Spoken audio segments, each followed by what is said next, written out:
let me tell you about ASCAP. ASCAP is America's only creator-first performing rights organization, or PRO. Their main job is to pay you royalties when songs you write are streamed, broadcast on radio or TV or played live.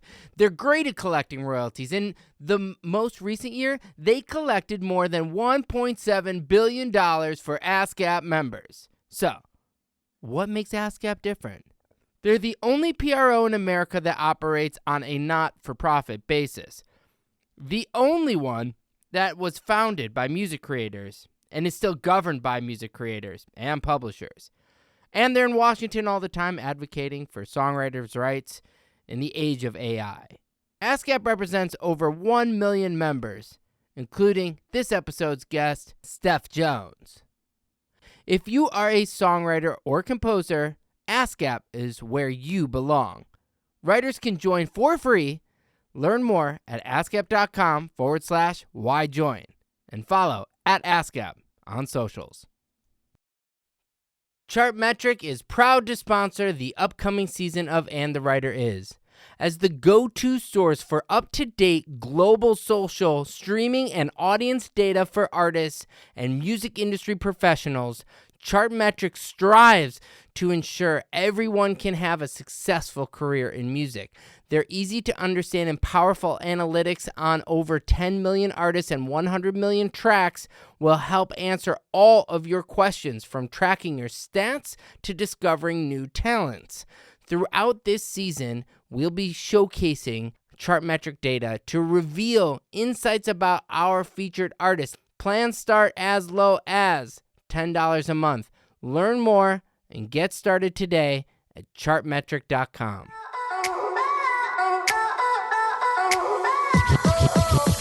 Welcome to And the Writer Is. I am your host, Ross Golan. Today's songstress has crafted hits for some of the biggest names in the pop game. This writer began her songwriting career in the church before taking a leap of faith and moving to Nashville to pursue her dreams. After finding success with various artists, this writer became known as the one to go to if you want the best lyrics. She has written pop, country, indie, and electronic smashes, and does it so with only her unique flair. Originally from the Show Me State, this incredible collaborator is an amazing human and lights up every room she is a part of. And the writer is Steph Jones. I'm just kidding. I just scream at the top of my lungs in this. Why does everybody always do like the reserved, like, I'm going to imitate what a large crowd would be by whispering? Yeah. It's like, let's fucking go. Just all of a sudden. Yeah, I'm ready. Yeah. I bet people wonder if that was you doing the or if it was me. Honestly. Maybe not. I don't know. Okay, hi. Hi. You're my friend. So Hello. This is cool. So I want to go to the beginning, but first, it being that you have the number one song in the country as we're recording this, I feel like we should at least acknowledge that of all the people in the country, there are only 3 other people who share that honor. And so when you think of the 300 million plus people that are in the United States, you could text the other 3 people and say, hey, we are the 4 people who currently have that song. So that's cool. It's amazing. It's amazing. Is it what you thought it would be? I don't know. I didn't know what I thought it would be. I think it's really cool. I think it's bizarre. It's really bizarre to see when your mom sends you like a video of like some random famous person lip syncing to your song that you just were like, this is fun. Like, yeah, it's insane. Very exciting. Yeah. It's weird. I think there's like for aspiring songwriters, most people have that as a goal. Was that a goal? What? Number one songs? Yeah. Yeah. It's a weird goal because it is totally out of your control. You can only control what you do in the room.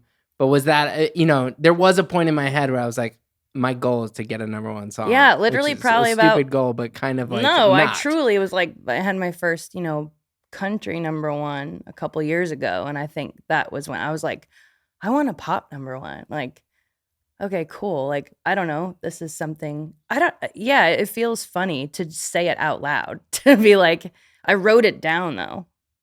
Ooh. Yeah, I mean, honestly, like, When? I wrote it. You know what's crazy is when Hole in the Bottle was on the radio. The Kelsey I Ballerini didn't know song we'd that we'll jump get into to this later. this quick, but I mean, I had a boyfriend who passed away pretty suddenly a few years ago, and when Hole in the Bottle was on the radio, I remember he was like, it's gonna go number one. I'm like, it's kind of not, I don't think it's gonna go. Like, I did, and he made me write down, Hole in the Bottle will be my first of many number ones. And then he made me sign it. And then he wrote, I second that manifestation, and he signed it. And I have his handwriting on my arm, like, I second that manifestation. And why am I emotional already? Guys, this is quick. Anyway, but yeah, like, I wrote it down. Like, and it was actually really cool because when wow, this is so early to cry. We reverse podcast. It's right on cue. It's exactly what I wrote down in the notes. Yeah, make her said, cry. Right Let's now. jump out the gate Yeah. and get going. You know, it was really cool because there were people that were like in the writing community that were like, this inspired me. I wrote it down now. You know what I mean? Like, and it actually, Hole in the Bottle went number one 2 weeks after he died. So it was like on Valentine's Day, the most insane thing. And it, like, I just like shared about that because he was such an inspiration to me and really believed in me more than like I believed in myself. You know, he would like lay in bed with me and look at the wall and be like, you know, where are you going to put your plaques? And I'm like, I don't have any. And he's like, well, you need to start thinking about it because you're going to have them. So yeah, I would say this actually goes back to your question because this song going number one is like super like layered, you know? Because it just is a lot of belief from my family and, you know, people that aren't here. So it's really cool, but it's like a very layered experience, you know?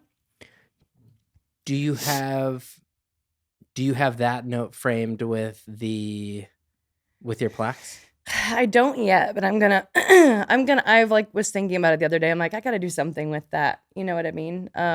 So yeah, it will be. Okay, I'm getting it back together. I'm like, okay, Well, right. you know, there's you know, you can laugh at this or not, but there will be those are the things that you find in the Songwriter Hall of Fame as they collect their things. Like, you may not, it's sometimes hard in the moment to be like, wait, does this song count as the same as, you know, Like a Virgin? Does this song count the same as, you know, other songs that you find like lyrics of in a place like that? And the reality is, yeah. You know, and there aren't, you know, there's, like I said, there are only 3 other people on that song, and there's a handful of people who've ever had a number one song both at country and pop. Totally. Yeah. You know? Yeah. And you will have, you know, it's just an amazing thing to be able to manifest something so tangibly. Yeah. It's beautiful. Definitely. It is. And, you know, like, I, from not really being religious anymore, that was like probably the closest thing I've come back to doing, you know what I mean? In like a sort of spiritual sort of way, you know what I mean? So yeah, it's really cool. And it's really cool to share this song with my friends. These are all people that like I've known for so long. I've been working alongside and like really like honored their talent. And yeah, it's very cool. It's like kind of bizarre. You know what I mean? Yeah, the songwriting community really means something different to different people. I think when you're first getting into it, it's about business. And as you stick around longer, you're like, oh no, these are the people, you spend more of your time with sometimes in your own family, Yeah. certainly your extended family. Oh, yeah. You know, I mean, you've literally gone on vacation with these guys and called it a writing Yeah, camp. totally. You know, and Yeah. and so these people mean something different, and Yeah. and it's when you share it with these people, it isn't you know, these are the people that you share your deepest, darkest secrets, not necessarily somebody who's just in a cubicle next door. There's somebody that, you know, in that room, they've witnessed the ups and downs, and Oh, yeah. you know, the community is really it's exactly that. It really is a Totally. community. Let's go to the beginning. You know, from Missouri. Yeah, Missouri. Where in Missouri?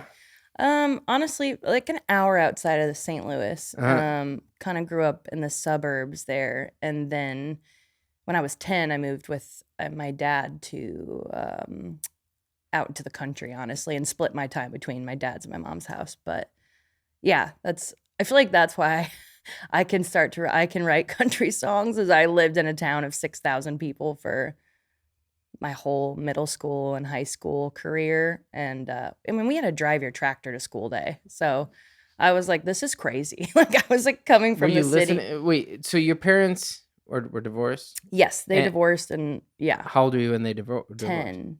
Okay. Yeah. So it was old enough that you remember the whole thing Oh, yeah, happening. totally. Yeah. Where I'm like, all right, we got 2 birthdays, we got 2 Christmases. Let's Was that go. hard, or was that a plus? Were you like, oh, thank God you guys are No, not it was awful. It was, Do you have brothers and sisters? I have a half sister, and that's a whole. I mean, literally, she. You know, there's a whole long story there, but she came around for a little while, and then we ended up reconnecting. Like 11 years later, she came into a Starbucks I was working at, and I recognized her, and it was like, I think you're my sister. Starbucks has done a lot in my life. So shout out Starbucks. Yeah, shout out. You know? Yeah. You're going to get free Frappuccinos. Espresso, the song's for you. I'm just there kidding. A lot of coffee around me. Wait, when did you, when was this? What era are you working I was 21 working at a Starbucks in Missouri, and I was getting ready to move to Austin, Texas. For what? I was going to work at a church there. And this was I was 21, so I had finished Bible. So I went to Bible school when I was 17 in Tulsa, Oklahoma. And I remember, Paul Klein was the piano player at the church I went to there from Laney. And I was like, years later, I was just like, wait, Paul, the guy from the church that, it's like so fun and random. And it was like a sister school of ORU that I went to that had the only credits that would transfer is like to ORU, and it was purely Bible classes. Right. So did that, and then moved back to Missouri, was interning at a church there. Well, let's go. Yeah, it's a lot. No, this is fantastic though. So you're back and forth with your parents, and you're riding a tractor to school, or somebody's tractor to school, or maybe you're just watching tractors. But did you were you listening to country music? It feels like, or was it mostly country? I listened to a lot of country and a lot of spiritual stuff, and a lot of not even like, what's crazy is that when I started going to church when I was younger, like neither one of my parents were going. I learned about like Jesus and this stuff from my grandma. And then I made she's so happy because of your pumped. Yeah. And like my first best friend at school was like, I go to a Pentecostal church where we pray in tongues. And I'm like, my grandma does that. I love my grandma. Like, I want to go there. Did you then do a lot of tongues? Did it big time. Did it again one time when I got super high when I first moved to LA, but didn't know what was I was so high and I was like terrified. And I literally spoke in tongues by myself. I'm like, well, I guess it is just still running around the psyche. So we always say that it's like, if you say, it's actually my Wi-Fi like my Wi-Fi name and password at home is, the name is shoulda bought a Honda, and the password is but I bought a Kia. Because if you say it fast, that's what it sounds like. Shoulda bought a Honda, but I bought a Kia. Is that like a common joke, or is that just? It is among like Steph? People like it was wild. Funny. It's like we were doing it and also making fun of other people the way they sounded. It's like, what are we doing? But So you're at this, you're going to a Pentecostal church, which, I didn't. And when I moved to LA, this is your story, not mine. And my roommate said, "Do you believe in God?" And I was like, uh, I kind of thought everybody did. Yeah, right. Not like I didn't grow up in like a really religious area. I just didn't grow up on a coast, and I didn't Totally. grow up in a place. It was pretty homogenized in its thought, and Mhm. I just never even questioned it. And that was the first time I'd ever even heard the question. Mhm. And I was, you know, I I was a pretty smart kid. I just had never even thought of the question before. Yeah. It's like it's interesting to grow up in a household where your parents don't believe it or aren't that religious, and you're like, you know what though, I believe it. So would you go home and sort of proselytize to your parents? Oh, I mean, yeah, when my parents got divorced too, my dad started going back to church, and so that was like The same church? a different, like a Pentecostal church, like kind of out in the country we went, which is hilarious. But I mean, yeah, I mean, There's snakes and stuff in your. no, we didn't go. It didn't go that far. But it was a You lot stopped of. at onomatopoeia. Yeah, totally. I tie my bow tie, you tie your bow tie was the other one we would do. Anyway, but I mean, the church that I was at, like after Bible school, I mean, it's the reason why I learned how to run live sound, play in a band. I learned how to write songs that way. Because there was a church that I went to in St. Louis, that they would have a thing called the prayer room. And for like 6 or 8 hours a day, there would be live music in the sanctuary, and anybody could come and go, and you could just be in, like, quote, the presence of God, right? So you could just come and be in the room while live music is happening and doing this whole thing. And I would be in charge of a 2-hour set by either me on piano or me with a band. And there would be a section of time every time that somebody would come up and pray on the microphone. And then I would have to, if I was leading the band or if it was my set, I would have to sing a chorus that summed up what they just prayed. I've got a floor wedge. I'm playing piano. I'm like half somewhere else. I've been playing. I'm like, wait, what was it? What was it, like, bring revival to America? Like, send revival to America. And, like, you just have to like make up a chorus so that everyone could be in what they would call agreement together so that we could sing it back. And honestly, it was the greatest tool for me. Like, I then started, like, I would record the like live board mixes, and I would get a in real time feedback of like, this is a good chorus, because it would catch on and you can feel it in the room. People are singing along. They get it. It's quick. And I would go back and I would be like, there was something I did at like this time. And I would go back and I'd be like, that's my chorus. And then I would write a song around it. And we would sing it like on Sunday at church. Who's teaching you how to do that, or that's just instinctual at that point? It was just instinctual. Mhm. I mean, the first time I ever did one of those sets, no one came up to pray. And I remember being like, I had all of my songs laid out because I'm like, 2 hours is a long time to like be vibing like by yourself. And I'm not a great piano player. So it was really, really bad. But I remember one of my first times doing it, I ran out of songs. And I was like, do I just go back and play one of the other ones? And I just opened my Bible to Psalms because I knew that those were set up like songs. And I just started singing ones that I knew because I had no idea. And somebody would be like, oh, I loved that Psalm 32 song you did. I'm like, I have no idea what that was. Do you still have like, can you still recite most of the Bible? Like, is it, once it's in there, is it so drilled in at this point that you could I probably know a lot of it. Yeah. I mean, last night I was like talking to a friend. I'm like, I still remember I did Bible quizzing, so I remember all of the Old Testament in order somehow. I probably definitely, there's pieces of that part I'm sorry, what's Bible quizzing? Yeah, where they just do quizzing on like, in the book of Job. Who what did? was, Yeah. And I remember the hardest question. Something? Was it like you win like cookies, or you win like, is it like you win like I don't think you won anything. I think it was just like, yeah, you just looked cool to other religious yeah. people. It was like amazing, you know? It was a way that to keep us from going out drinking, I think. Did you ever go to to somebody else's set and been frustrated with how bad their improvisational skills are? Or were you ever, or there's specific people like, man, if I could be like that preacher or whatever you call that character, what do you call, like, Yeah. what, you know, what were the experiences watching other people do the same things? It was honestly amazing. I mean, sometimes I was like, damn, this is tough out here, or gee whiz, this is tough out here. You know what I mean? But it was based off of a church that we had gone to in Kansas City called IHOP, which is International House of Prayer for them, Oh my God. which is a whole other thing. But they was it the same logo? They should have. Yeah. I mean, honestly, It's sort would of have been it's a missed opportunity. The McDowells Yeah. of the McDowells of churches. I mean, but it probably still exists. So it does, and they did 24/7 prayer and worship. You could go into that building any time of day.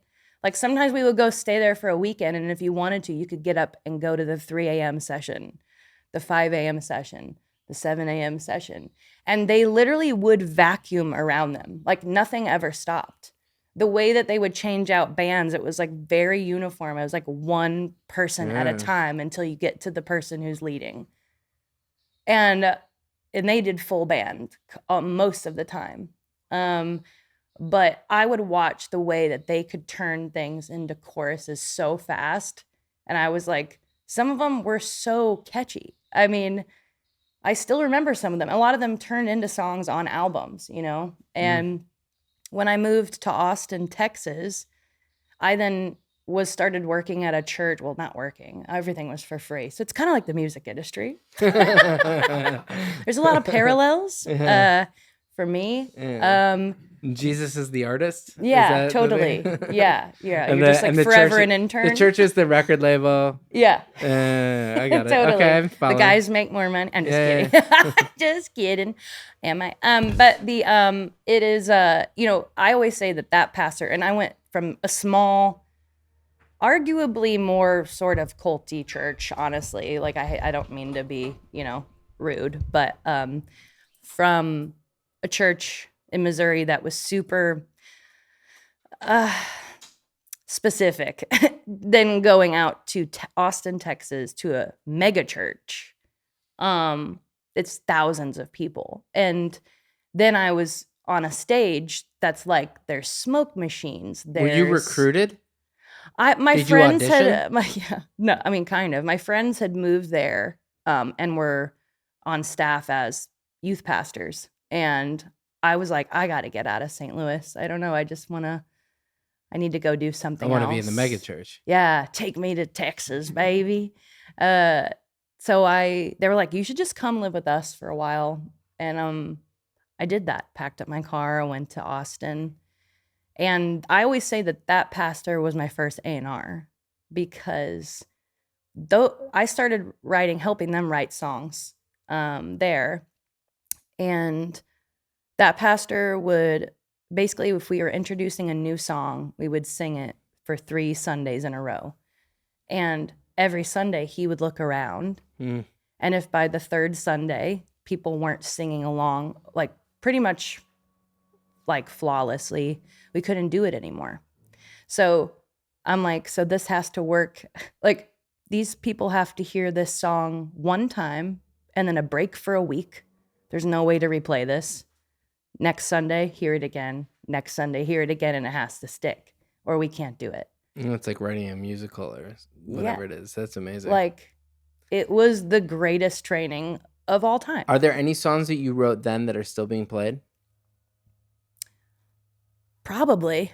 Definitely. I mean, not like, probably niche in a niche way, I would guess. But yeah, I mean, when I moved from Austin, I remember I just took everything, all of my Christian music off of Spotify and stuff. I was like, I'm good.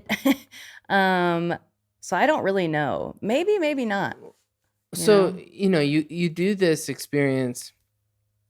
You're kind of on your own. Your parents are not together. You're just an independent human making choices at a young age. Yeah, and my parents were so sick though, because they were like amazing. They were just like, cool.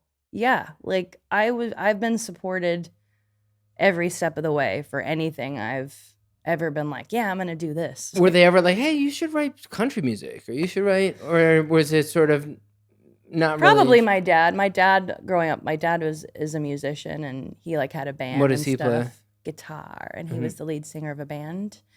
And so, I mean, when I was growing up, my dad would play me old albums like Bruce Hornsby and all this stuff.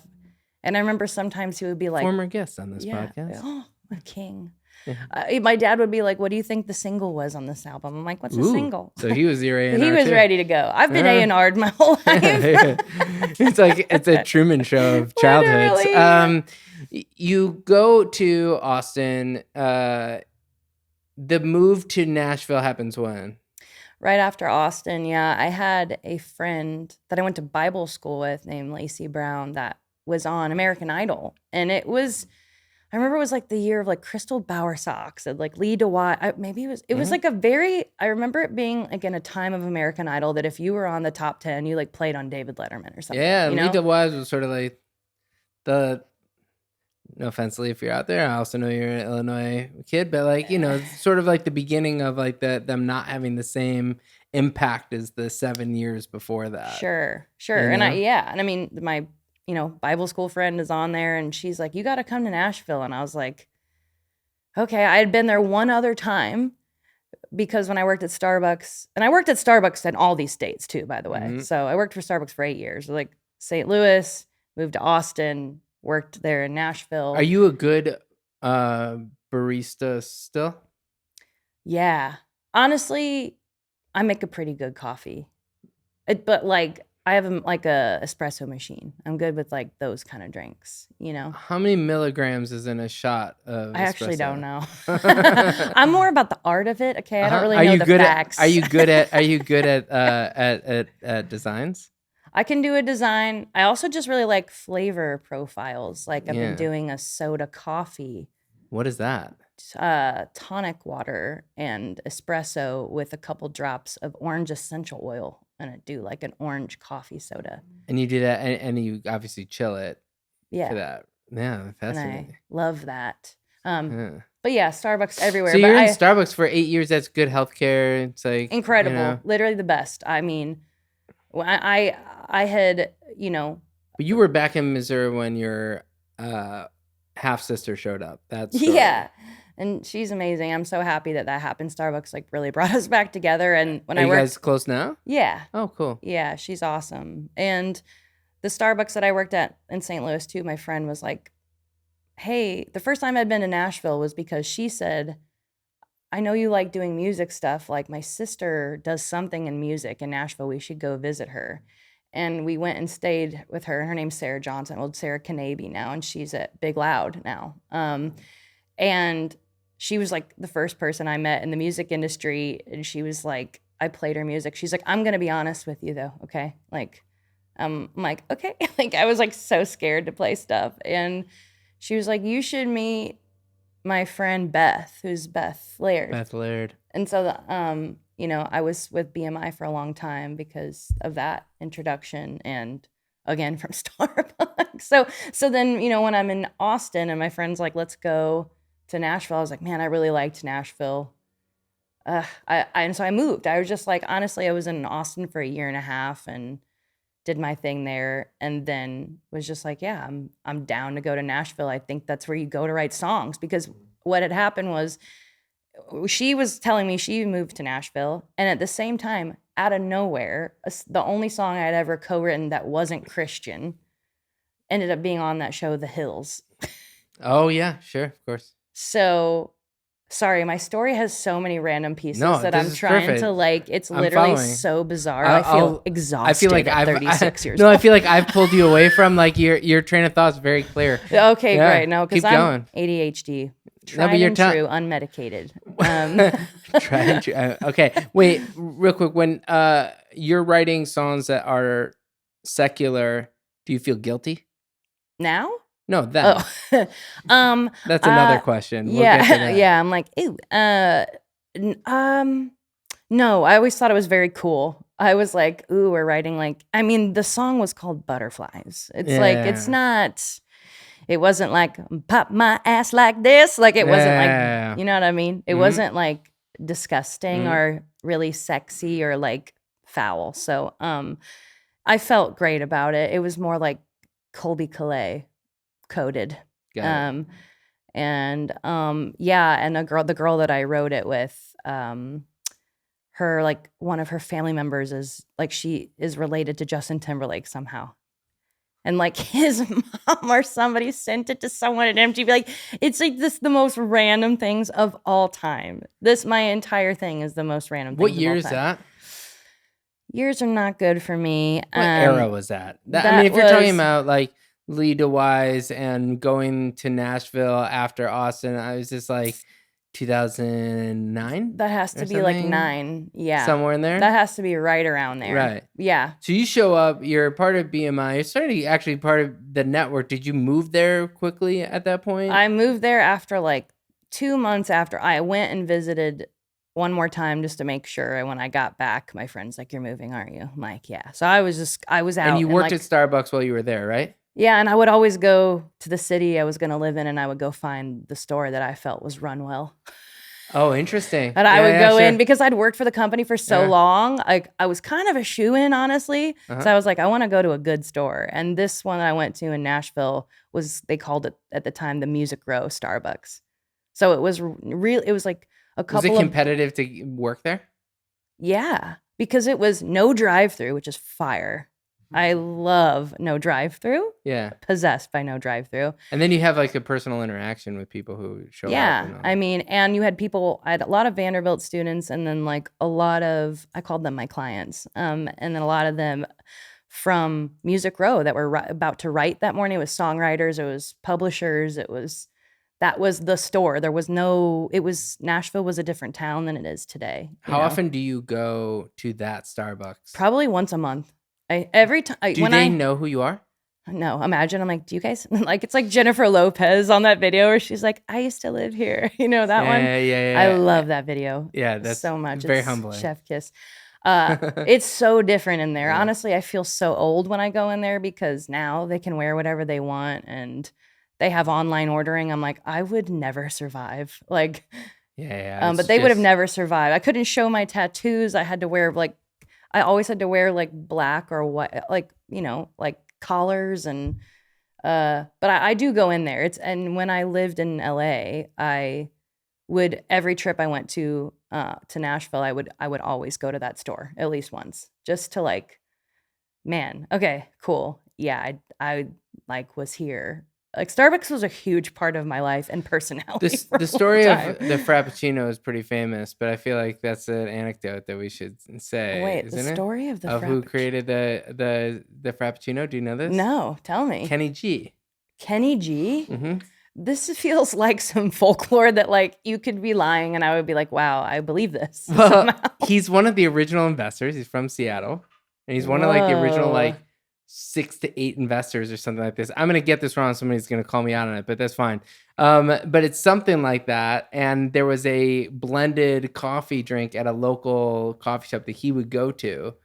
The story is, at least the rumor is that he had something to do with bringing that idea to Starbucks, but that the Frappuccino is somehow related to Kenny G. So I hope that makes you happy. So you're love that. Yeah. you're in Nashville for a while. Yeah, a few years.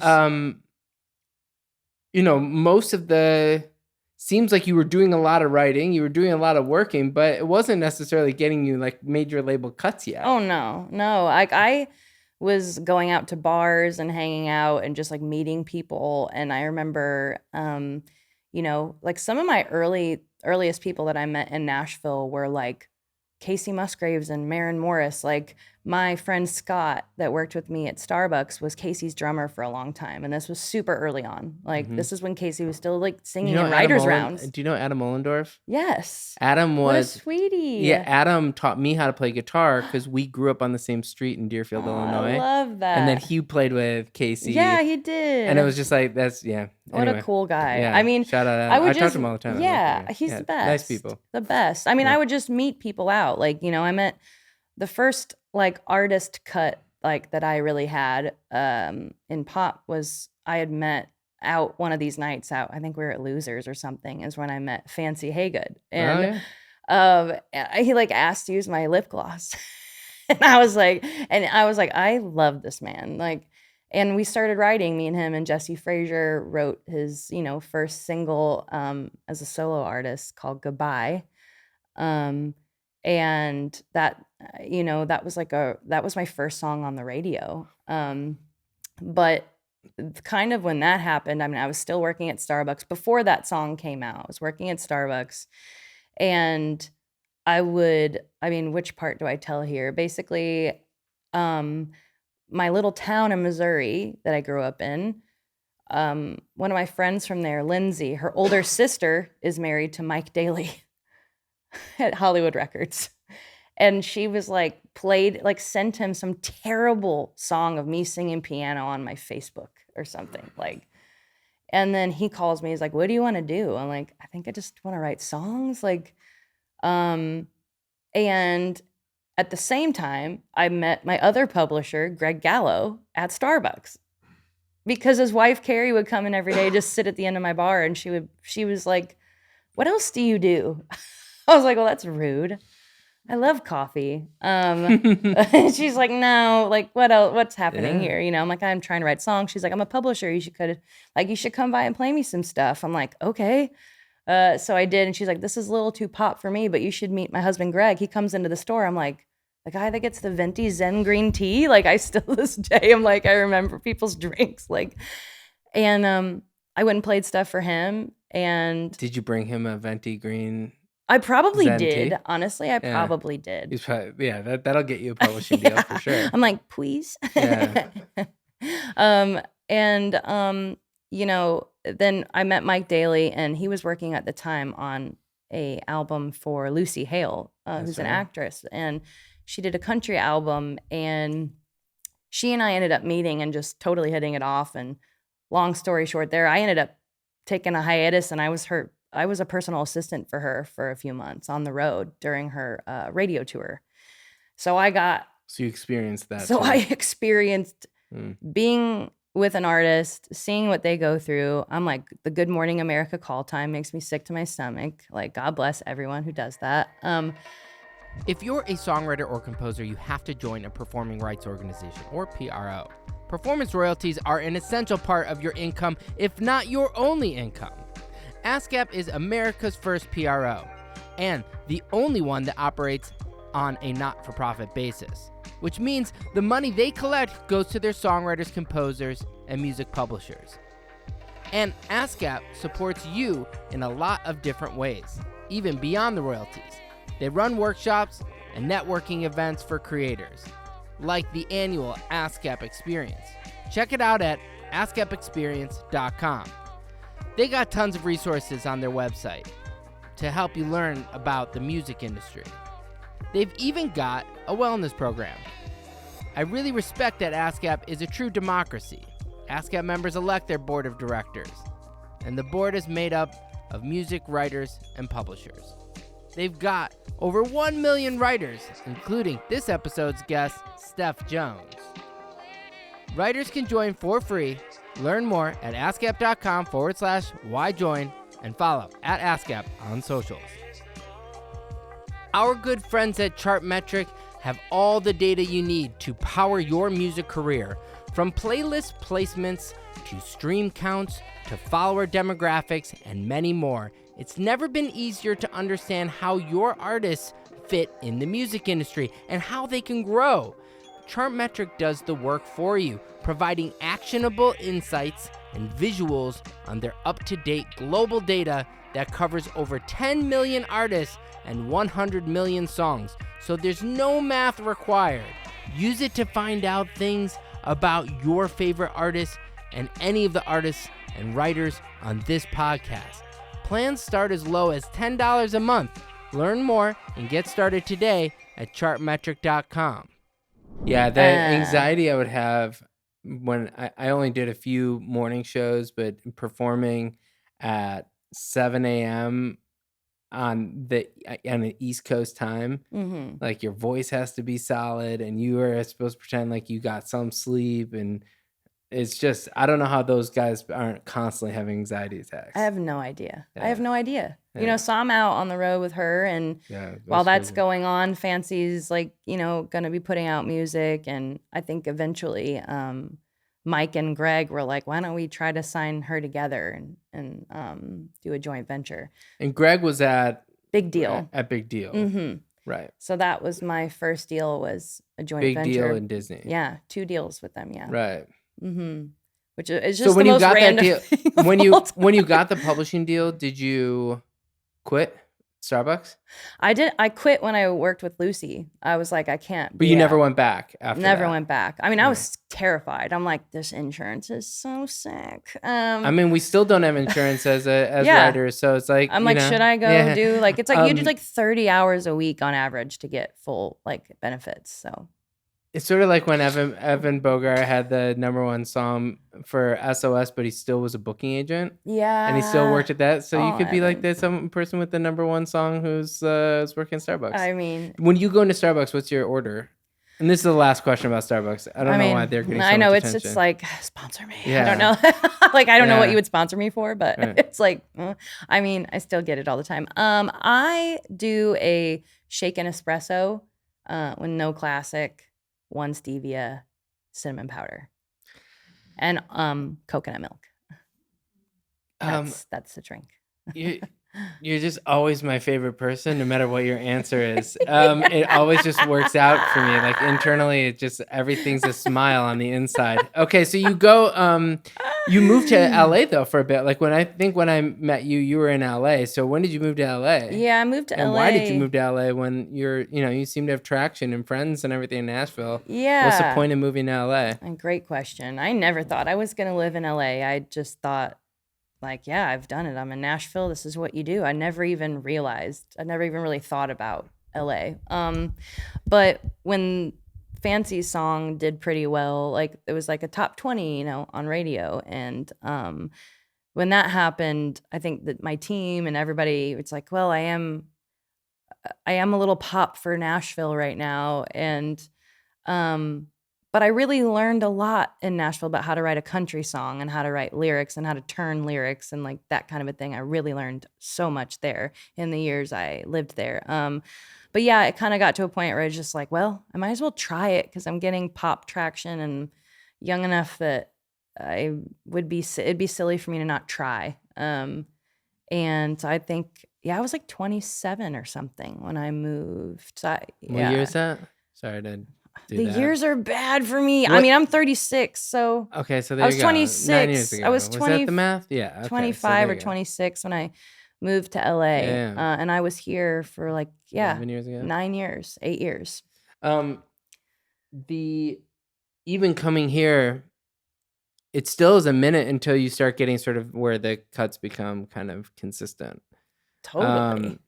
And also, everyone always thought when I first started coming to LA, there is a beautiful man named Steph Jones that used to be very active in the community, in the writing community. It was signed like Ludacris or something. Like, and I remember the first time I wrote with J Mike, he looked at me so weird when I got to this session, and I was like, "What's going on?" And like about an hour in, he just turns around and he's like, "I gotta tell you something. Like, I straight up thought you were gonna be a black man," and I was like, "I'm like, well, sorry, I'm not." And the people had to clarify for a while that I wasn't him, like doing and like starting to write again. What did they call you? Did you have like a nickname? No, it just was like not that. That's why my BMI name was like not that Steph Jones or something. That's really funny.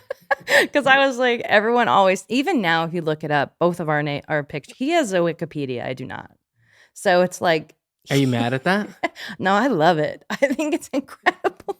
It's just perfect. He's like popped up in my life randomly throughout. Do you know who Rosie Golan is? Yes. Yeah, also Nashville, shout out Rosie, but like it's the same thing where it's ROSIGOLAN. Yes. And people be like, "Hey, you sent me a song the other day. I think it might be good for this thing." I'm like, no. I don't think that's me, man. And I they're like, know. yeah, it didn't really sound like you. I'm like, It's so no, it's funny. just the odds are just really small that So there's one small. other Golan that I know of in the music business, and she has. Anyway, It's that is perfect. No, the first time I worked with Shawn Mendes, he was like, I know a guy named Steph Jones. I'm like, God damn it, this man is everywhere. I Have you guys love met? that. Have you guys hung out? No, we You have guys should go talked. have you guys should go have coffee. I'm We not gonna say honestly where. at this point, I'm not gonna say where. Starbucks. Yeah. Yeah. Uh, are you still a believer at this point? I believe in a lot of things. Or I believe are you still religious at the point that you moved to LA? no, When did no. that switch? A And couple years into Nashville. Sorry, what were you gonna say? of all the places to become less religious, why Nashville? I was just like at a church there that it was really nice, and I still am like, to this day, there is a worship leader from there named Chris McClarney that has one of the greatest voices, and a girl named Jessie Parker, or now she's Jessie Early. And I actually heard her, like one of her songs on an Instagram reel recently, it popped off. Some really incredible people from these places that I still am like, these are golden humans, and but I think I just got to a point where I was like, this isn't really aligning with me. I'm the type of person that like I put my head down and I just do what's in front of me for a super long time, and I forget to check in and be like, wait.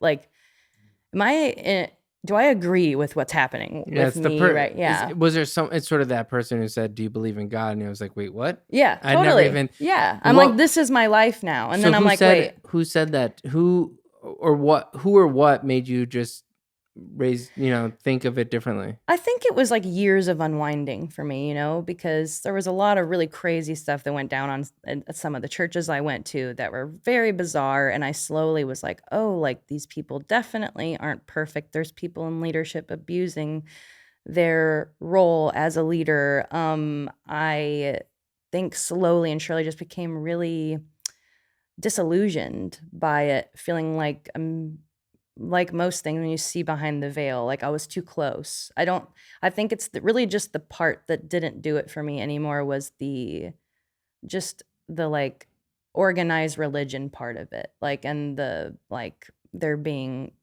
politics and things like that I just thought, this is a part I can leave behind. Like, I still like pray in my own ways, and I have no problems with, any of that, honestly. And there are still what does that mean in your own ways?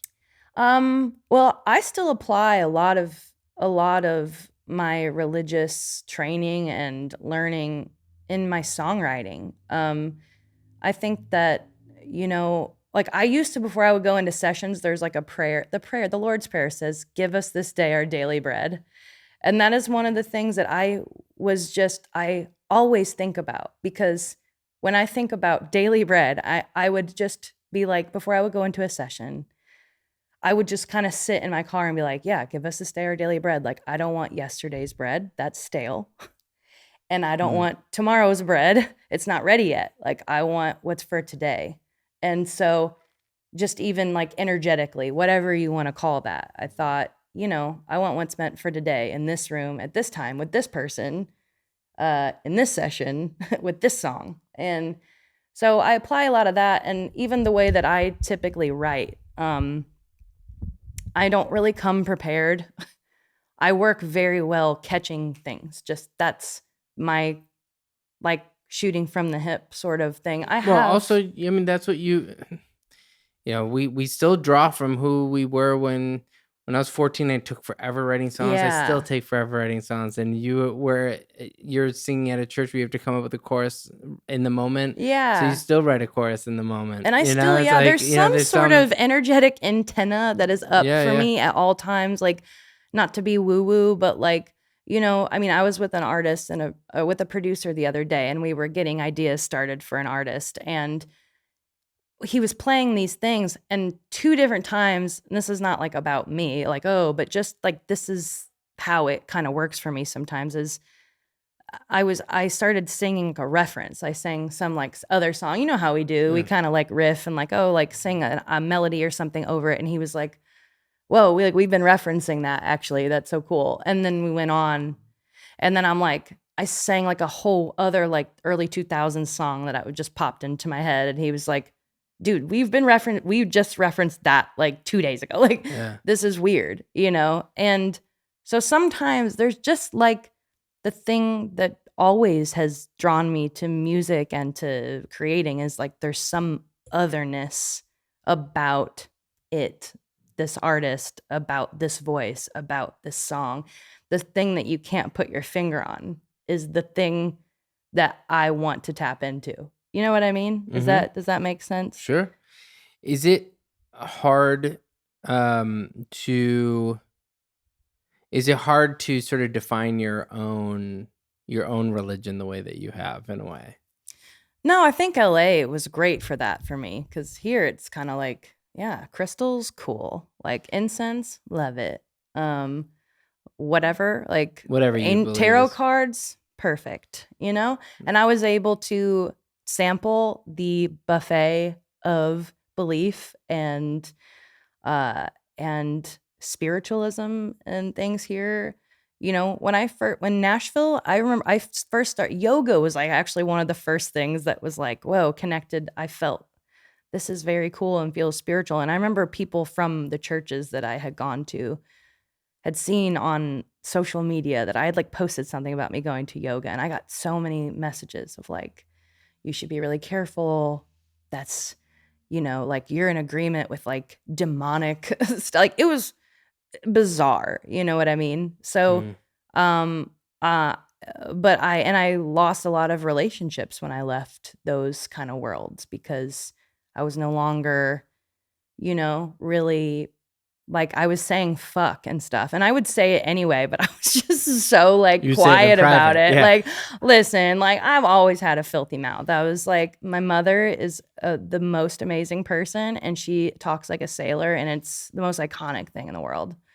So it's in me, you know what I mean? But yeah. Going to some music stuff, the first time I think I hear about you is right around 2017, 2018, because I was spending a lot of time with Sabrina, Mm-hmm. and you were writing songs with her that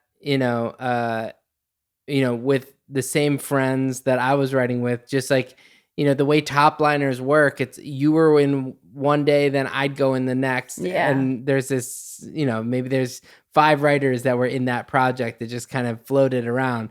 But it's rare that you work with other top liners, Yeah. So it's like, Yeah. it was really exciting to see, you start rooting for projects with other people and you Yeah. start seeing those things.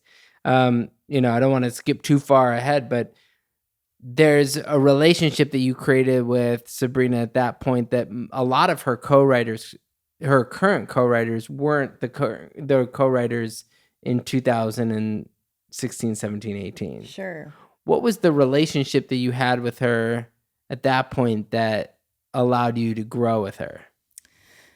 I don't know. I mean, I think that I just liked to listen to her. She is one of the most like intelligent, like like wise. Like I just remember being like, this person, like she is wise beyond her years. And I mean, yeah, I met her when she was 16, I think. And I just always, I don't know. I was rooting for her even when I wasn't in the room with her, you know. I've always just really believed in her beyond. And like, I mean, it was at the time where she wasn't driving and like, I'd like take her, I would like take her home or, and so we get extra time together, like debriefing and like hanging and, you know, um, yeah. And that was a really special time. And she was, getting her own voice and her own perspective and, you know, training to make the music that she even makes now. So, yeah. You were working so long in music and had some significant cuts and some that were, continued to show hope. The Fancy song, Sue Me for and Sabrina. These songs that were like doing well for where they were. You start getting the real traction though, in a weird sort of way, only a few years ago. And by real traction, I mean, work. You start seeing the commercial success. Yeah. You know, at what point do you think you moved from, you know, at the aspiring phase to, oh wait, maybe I am the, like in maybe I am the community. Do you know what I mean? There's sort of like Yeah.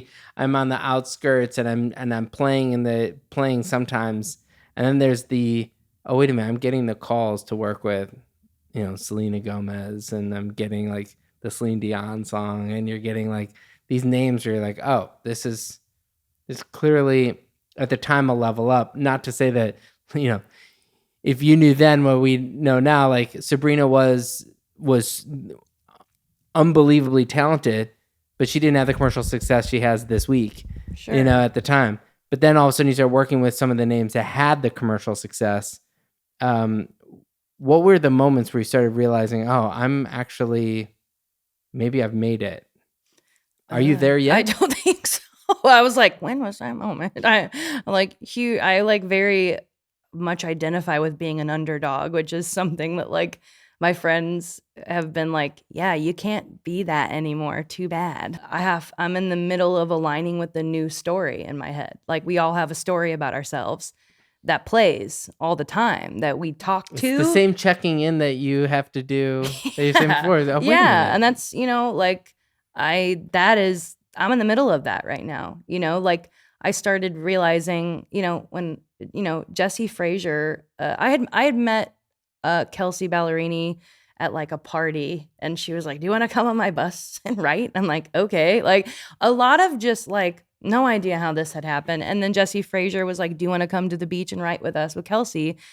So kindly invited me with him and Ashley Gorley and Hillary Lindsay. And I remember being there being like, what the hell am I doing here? You know what I mean? Like, and that's when we wrote Hole in the Bottle and, you know, things like that. Or, you know, when I went in the room with John Kay, I was cutting a song with him that I was like a different song when we wrote If We Never Met. Joey Arbogé had like brought me in on that project, and I was cutting another song, and I could tell while we were cutting it, I'm like, you don't like this song, do you? And he's like, oh, and he's such a sweet guy. Like he's, you know, he's just amazing voice. like Yeah, amazing very nice voice, like a king. Nice. And I'm just like, nah, dude, I can like tell. And it's like a Saturday and we're in Santa Monica. So I'm just like, bro, like we should just like go. Like, I don't want to do this. Like, let's just get a verse chorus.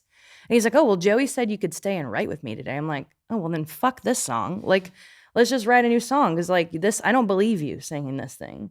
And I remember looking at, he had a ring on, and I was like, oh, you're married. And I don't write with a lot of pop artists that are married. I feel like that's more common in the country world. And I said, do you have a song for your wife? And he's like, I don't. I said, well, you're a fucking idiot. Like, I'm just kidding. But I was like, well, you should. I'm like, you know, and I had this title in my phone called If We Never Met. And I said, how did you guys meet? And he was like, it was totally random. Like I was singing at a wedding and she was a bridesmaid. Like, and so we just told his story in that song. And, you know, like I have found over and over again that like the truth sometimes just cuts through. Like that's sometimes like, you know, I'm like in Espresso, I'm working late because I'm a singer. It was late. It was like 2 a.m. She's a singer. Sort of the opposite without like it's the truth. It's the truest thing on the planet. Most of the A&R people in that list of things you're not supposed to say, it's things that other people can't relate to. Yeah. And those are the things that you're gravitating to. Yeah. I'm like, yeah. Does that make you fearless?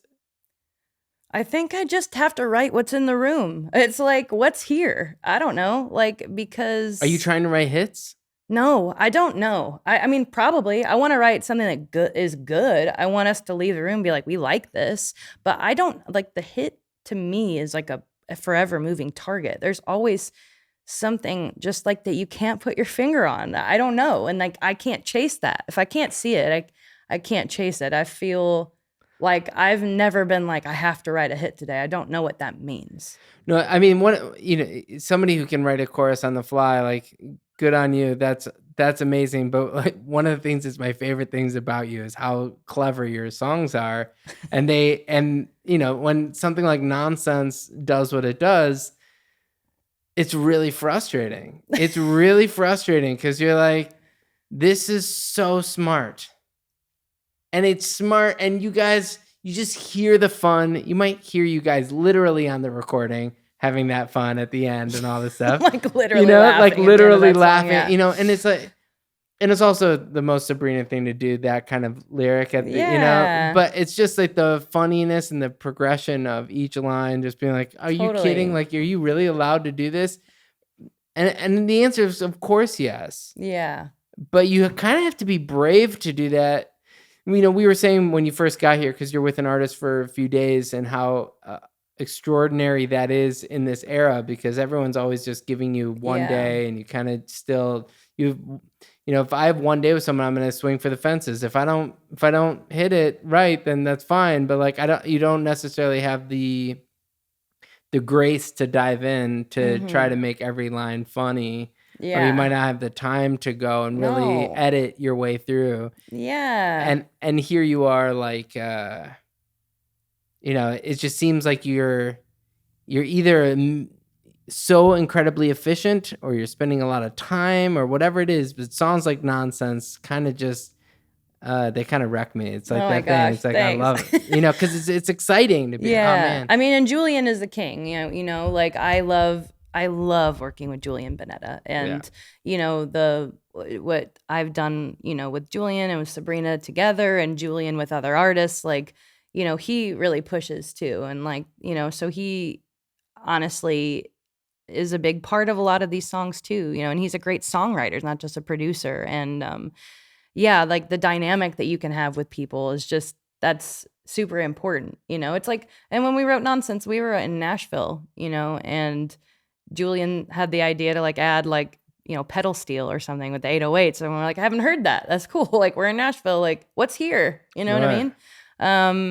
And Sabrina's just obviously incredible, tongue in cheek, amazing with lyrics. Her personality is just all of that, and but it's still, no matter what, it's like, it really just takes somebody who's encouraging in the room to be like, no, you're allowed to do this. Yeah. Because I feel like, I feel like I have somebody on my shoulder, or 5 people on my shoulder, being like, that's not a hit lyric. That's gonna be that's the lyric that lands you on the album. But what it turns out in this era is that your fans will end up gravitating to the song that's all clever and as honest and as detailed, and then that artist becomes known for that. Then everyone hopes that, because that's how you write. Yeah, I mean, it is how, definitely how I write, and I really like helping people find what is identifiable about them.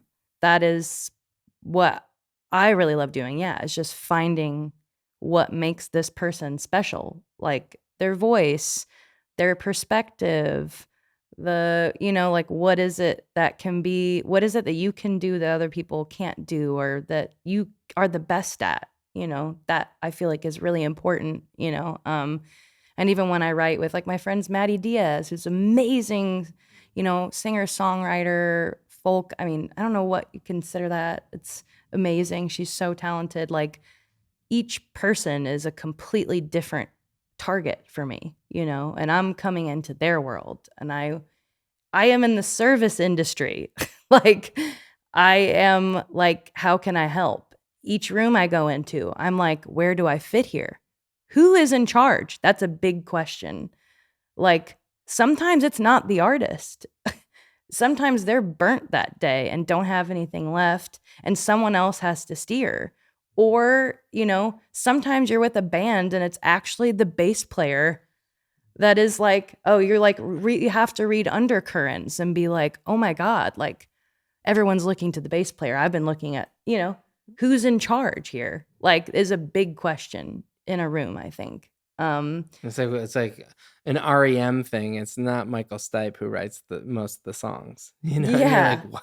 How is that possible? Totally. But you have to know the band to know that. Yeah. Why aren't you an artist? I mean, you're an artist as a human, but why aren't you releasing albums? Oh, I have no desire to tour. I feel like I've always had like an odd relationship with my voice. Um, I remember when I was super young singing in church, there was like a pastor was like, "When are you gonna work on your vibrato?" Because I have a super fast vibrato. And now I'm like, I love it. But I love singing. I love doing background vocals. But I would never in a million years be able to go like, this is my sound, and I would die for this. Like, it's boring to me. Like when I signed my first deal, I have always said, I want my catalog to look freaky as hell. And I'm like, I want to be like, I want you to look at it and be like, I don't know what she does. Like, that feels fun to Amen. me. I don't feel energized by sitting with myself and being like, what is it that like, this is my sound, this is the thing, and like I have to focus on only this for right now would feel not good for me. What you do is a dying art. And this is one of the parts that's really difficult if we're really looking at our industry, where most people who are songwriters are encouraged to also pursue being an artist of some sort. Mm-hmm. And especially when you're younger, there are very Yeah. few people who specialize in the service of others to become the artist they should be. Mm-hmm. I don't know if you recognize how unique your position is, but if you look around you, there aren't many top liners who are just top liners. Mm. And I say that with the hatred of the word top liner. Sure, yeah. Because like you play instruments, so do I, and you're in the room being like, hey, move the drums here, and what about this synth? Right. And what about that? But I mean that in a sense that, you know, maybe we're not producers in a traditional sense, but you know, I was talking to an A&R person recently, where we were talking about just trying to put a camp together, and looking at people who are quote top liners. Mm-hmm. And it's either the usual suspects or it's somebody who's also has an artist career. Right. And then, Yeah. and I guess that's why I asked that. Not to mention that if you're, most female writers are really pressured for some reason to do the artist thing also. You know, Well, no one's ever pressured me. What does that mean? I'm just kidding. What No, the fuck? I gotta call my manager. I'm well, just kidding. I mean, look, Rhea? man, I'm just kidding.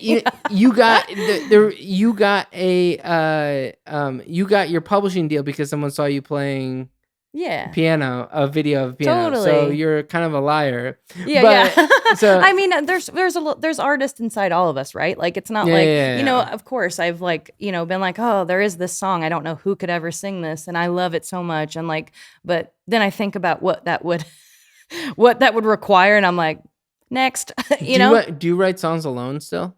every once in a while, I will say I only a cappella walking around my apartment.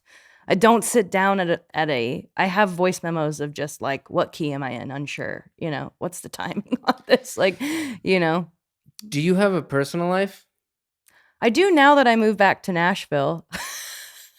I feel like I have slowly started to craft more of a personal life for myself. I just moved back there in, I don't know, maybe November was the soft launch.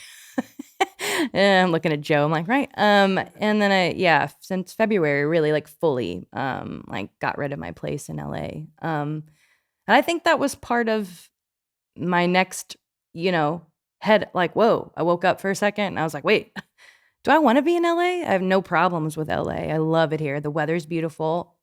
Amazing people like you guys are here. I have great friends. But it was always just like, Nashville has always felt so grounding for me.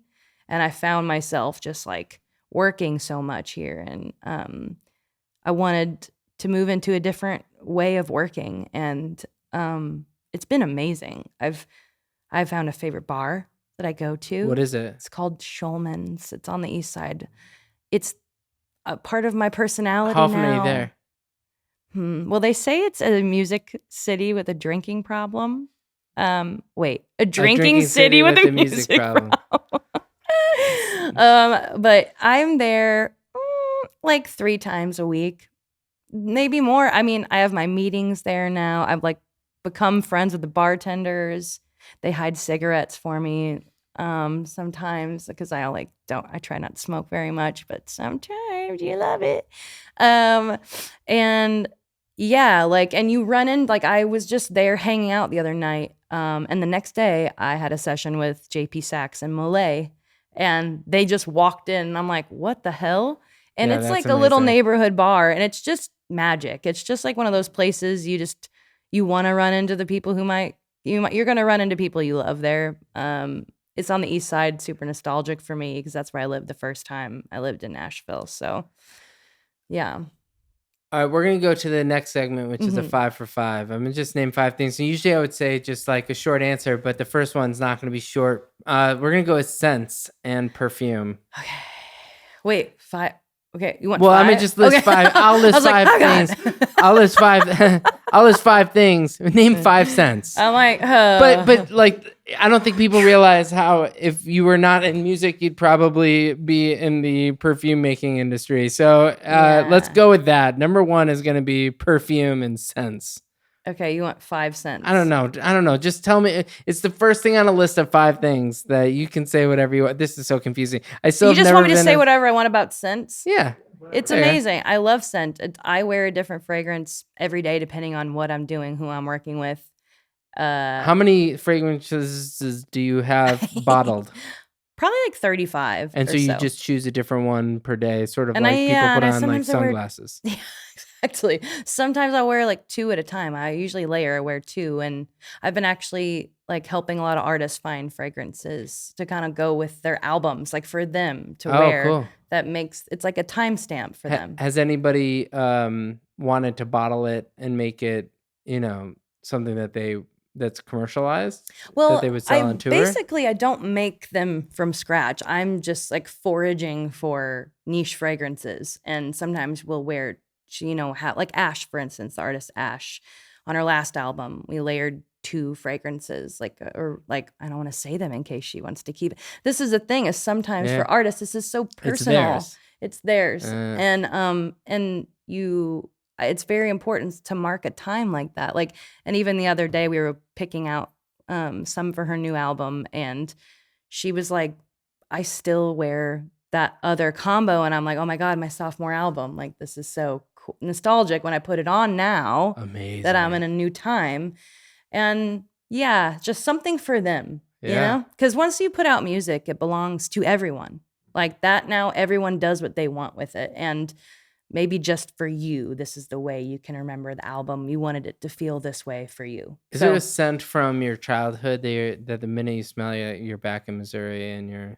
Patchouli for my mom. She loves my mom. Like, I grew up with my mom wearing a lot of fragrances, like big, like Clinique aromatics, like just like big patchouli sheep fragrances. And Are you with scents the way you are with music, where if I burn a candle, you say, oh, that's this, and this at this point? Yeah, I mean, I'm getting there. I actually took a few months off of writing full time a couple of years ago, and I did a certificate of perfumery program through Pratt University in New York. And they just they send you like 300 single note vials, and I just smelled things for months, like one note at a time.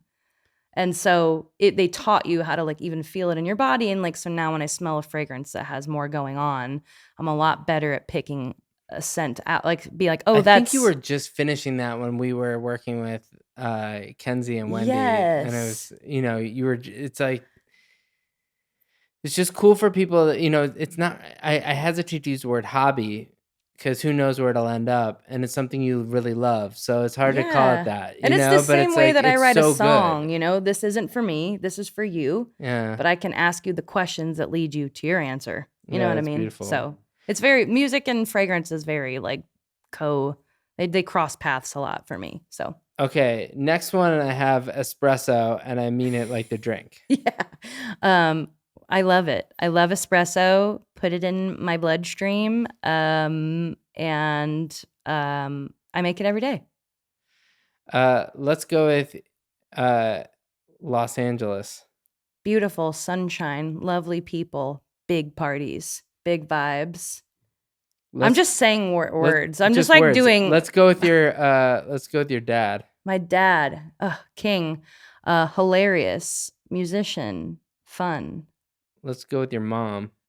sassy as hell, beautiful, very resilient, and a boss ass bitch. This is how you describe your sense. Yeah. If you want to know what it's like when she's now describing the kind of sense she can help forage for you, that's actually what it sounds like. Yeah. So I think that's amazing. All right. You know, every time I see you, I get really genuinely excited to see you, and I have not spent as much time with you as I'd like, because you're the kind of person that everybody just wants around all the time. Oh, thanks. And you're not paying me to do this. You're not you're not sponsoring me to say that, but I just couldn't be more excited to see somebody who's gone through such a journey personally, and career-wise. You've earned everything that you've achieved so far, and by that I mean the respect of your peers. Oh, thank you so You much. have so much respect from your peers. Everyone says so many good things about you, and you've earned that. And the success of whatever happens commercially, fine. That's because you are really good at what you do. But the fact that you're really good to people is why everyone's so excited to have you around. And, I know you were like the first songwriter of the month that we ever did. and it was, I think it's because, like us, the industry we can't wait to celebrate you. Oh, thank you. So you've earned all of it, and I appreciate you. I appreciate you, truly. Thank you so much for having me. I've always been such a fan of this podcast, and I was like, maybe one day I'll be on Unwriter. So I feel like this is very cool for me. So thank you so much. There you go. Yeah.